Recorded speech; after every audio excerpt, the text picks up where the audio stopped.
Now, I'm pleased to invite Leo Joslin Sensei to offer his reflections for this morning's December Shotsuki Hoyo monthly memorial.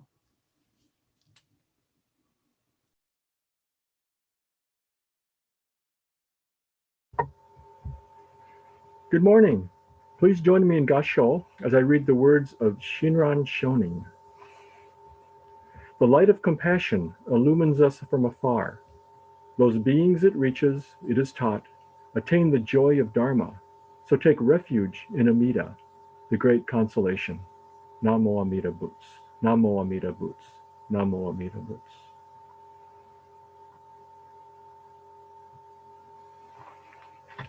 Good morning. I'm Leo Joslin, and I'm one of the minister's assistants here at the Buddhist Church of San Francisco. I'd like to thank you for inviting me to do this morning's Dharma talk. This is our Shotsuki Hoyo service. And it's a time of remembrance for those who've crossed over to the other shore, recognizing that they are interwoven into the lives of our being as part of the oneness that pervades the entire universe. So this morning, I'd like to talk about the words that I just read.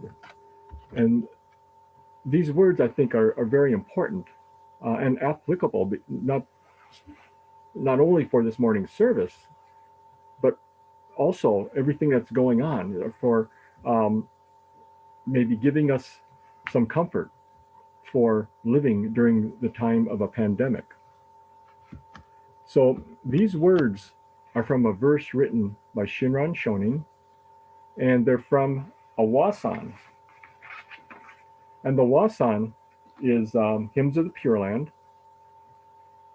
And I'd just like to give you an idea of what these words look like in the collected works of Shinran. So I'm not too technologically oriented, so you're not going to get a PowerPoint, because it would take me a while to figure out how to do that. But what I did was I did old school. So this is what the wasan looks like when you look at it in the collected works of Shinran. So you see the words are here, and then below the words, there are some notes.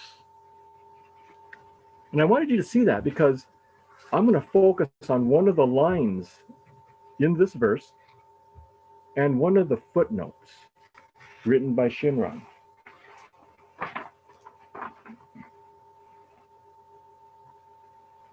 So the reason I wanted to talk about this verse is I believe that there are deep spiritual truths found in these words.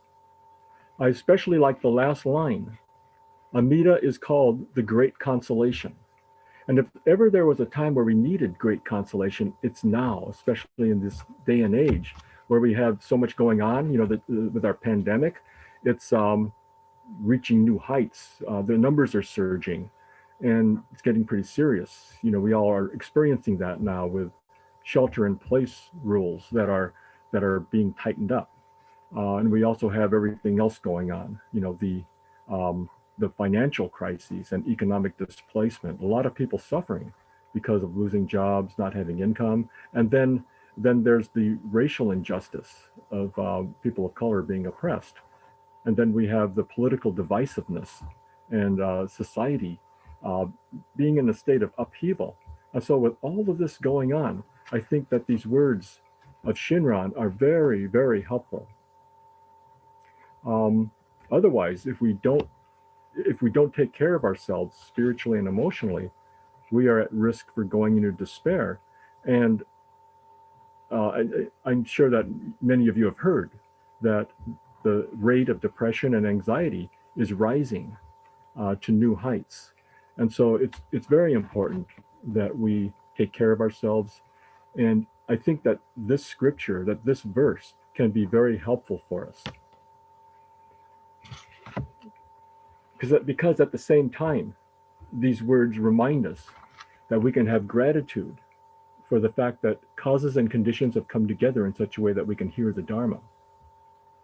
And we can be thankful that we can participate in services such as today's Shotsuki Hoyo, and that we can have a Sangha where we can engage with each other and support each other in the Dharma.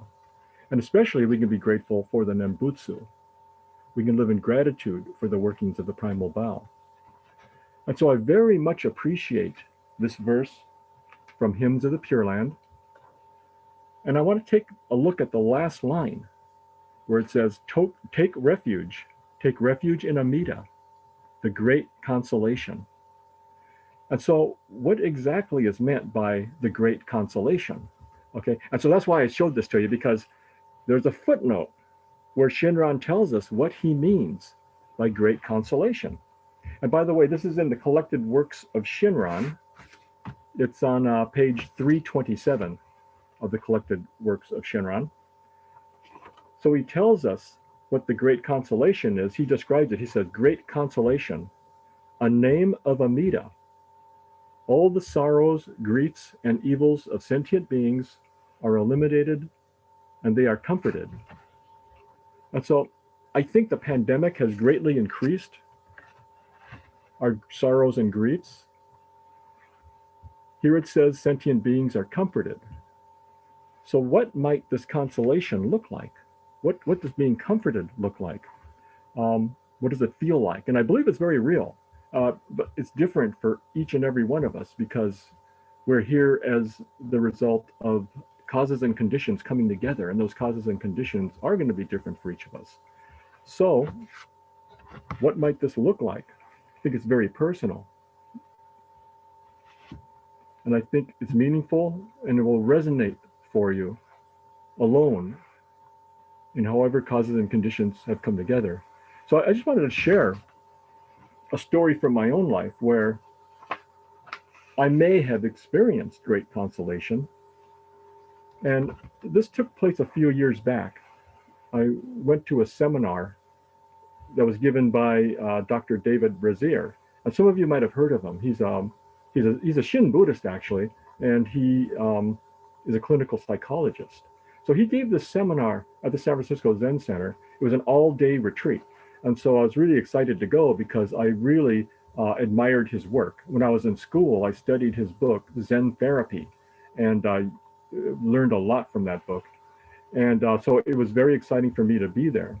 And when I got to this seminar, I was really happy to see that there were only like 15 people there. And this was an all-day event. So I had all day with just a small group of people and Dr. Brazier.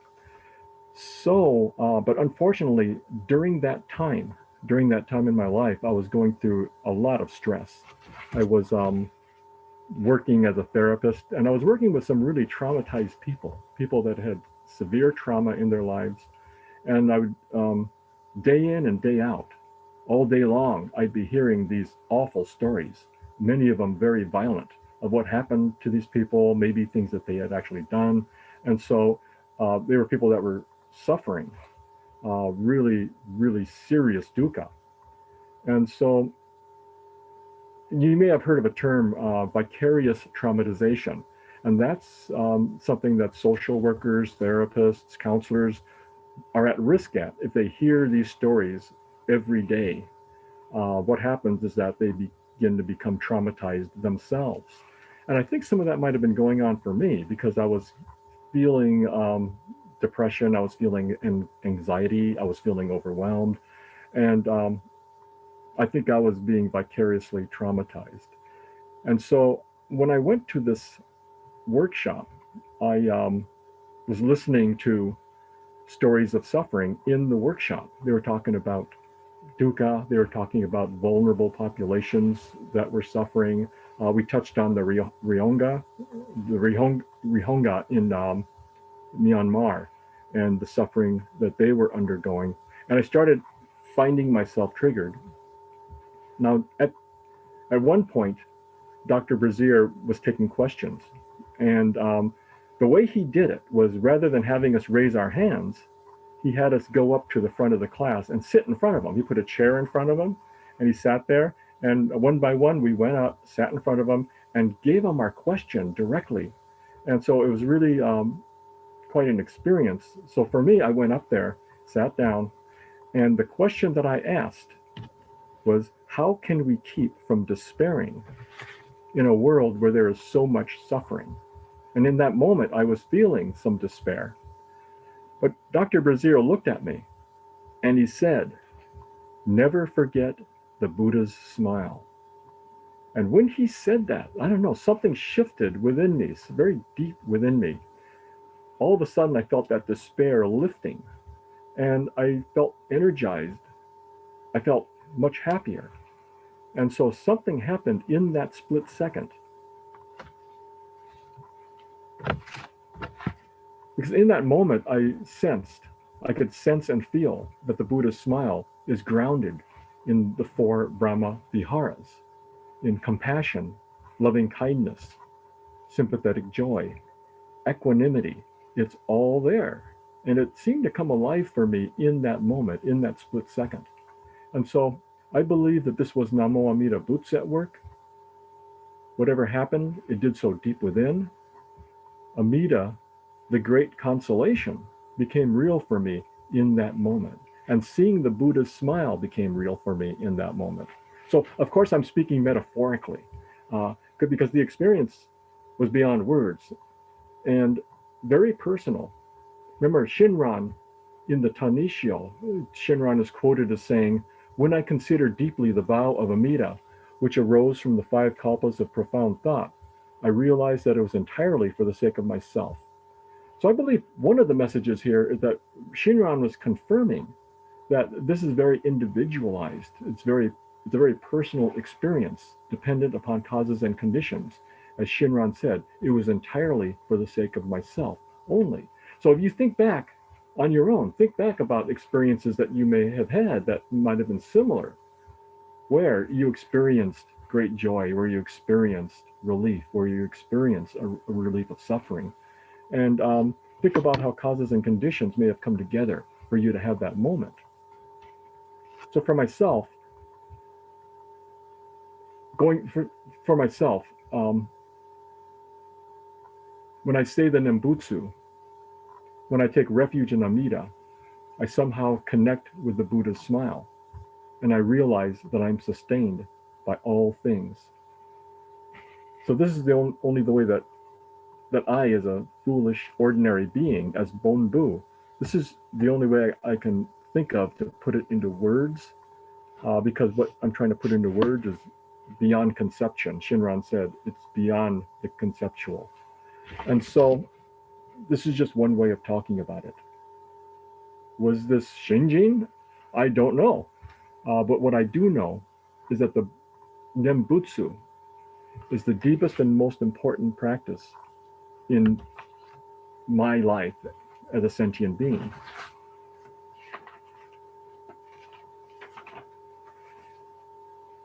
So to bring this to a close, this is our monthly Shotsuki Hoyo service.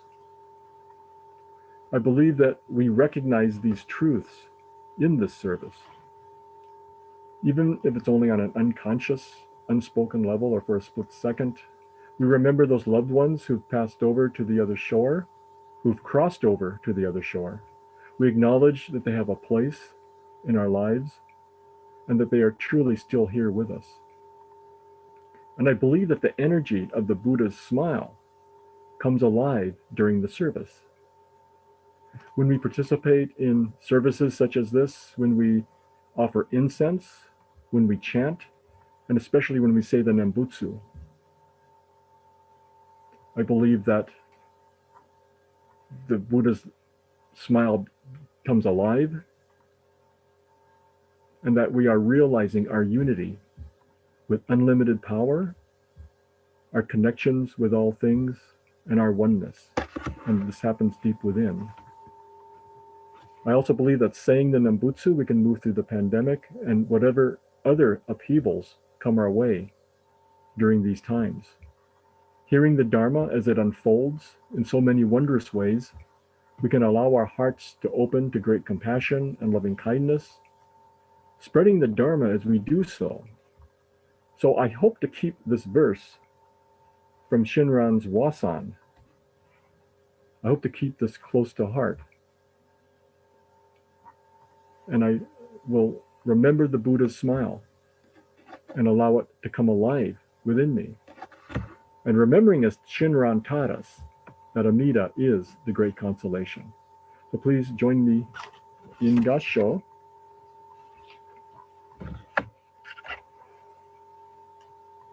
The light of compassion illumines us from afar. Those beings it reaches, it is taught, attain the joy of Dharma. So take refuge in Amida, the Great Consolation. Namo Amida Butsu. Namo Amida Butsu. Namo Amida Butsu.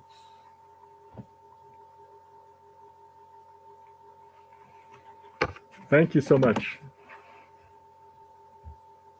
Thank you, Leo Sensei. Really appreciate that.